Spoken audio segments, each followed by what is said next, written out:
Nagpasalamat ang mga residente sa Stella Maris Village sa Oroqueta City sa pagtabang ni Mayor Acosta aron makabaton sa kuryente ug tubig. Aniya ang komplitong detalye. Dili matukib ang kalipay ug pagpasalamat sa mga residente sa Stella Maris Village sa Talairon, Oroqueta City kang Mayor Limil Merrick M. Acosta sa pagpakabana sa ilang mga panginahanglan gikan sa kuryente hangtod sa tubig. Gisugdan na ang pag-instalar sa mga linya sa kuryente sa lugar ug dili madugay makabato na sa sugang dagitab ang 80 ka mga balay sa komunidad. Andam na ang matag balay sa mga linya sa kuryente. Samtang gisusi na usab ni General Manager Gino Anuos kauban ang mga personahe sa OCWD ang lugar para sa pagpahiluna sa mga linya sa tubig sa village.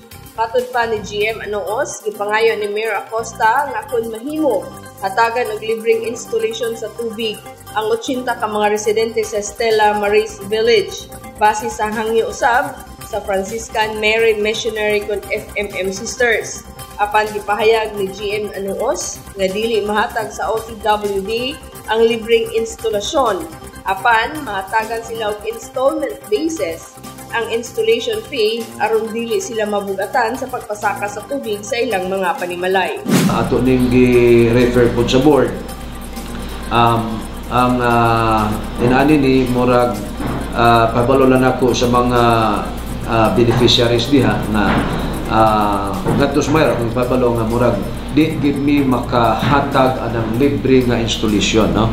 Kay una ang ato ang expenses po diha so wala na sa atong budget. Ikaduha murag unfair po sa ubang mga nabahaan nga wala po sila taon maka-avail ng pabahay o niya nagbayad po sila sa ilahang installation, no, sa tubig. So ang ato ay kahatag diha, no, sa tuwa kay mutabang gyapon ta tabangan gyapon nato ni sila pero sa laing paagi possibly diha na sa installment, no, installment na lang nato installation. So pwede mo mo-apply diha sa tong opisina, no, ang ato makaigsunan diha sa Talairon housing, no, sa FMM. Pwede mo ana sa opisina mo apply for water connection on niya 2,550 maning installation fee.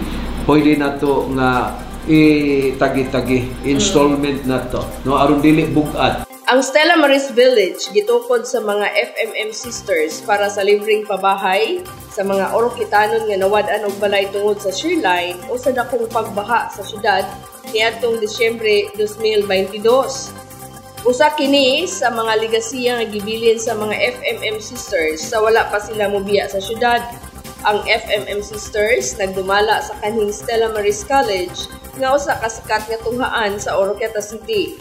Adunay 82 ka mga balay nga gitukod ug ana-ana sa 80 ka mga pamilya ang nagsugod na sa pagpuyo sa housing project.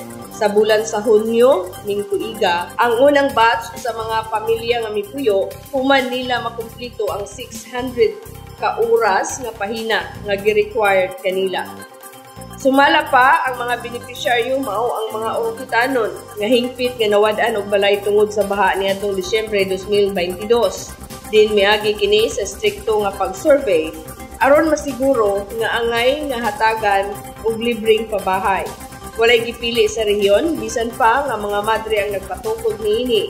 Ang housing project nahimutang sa Purok Size, Barangay Talairon, din ang luna gipanag-iya kaniadto sa CCF. Posible kining i-turn over sa FMM Sisters ngadto sa buhing handurawan ni Francisco de Assisi Foundation human makumpleto ang tanang papilis.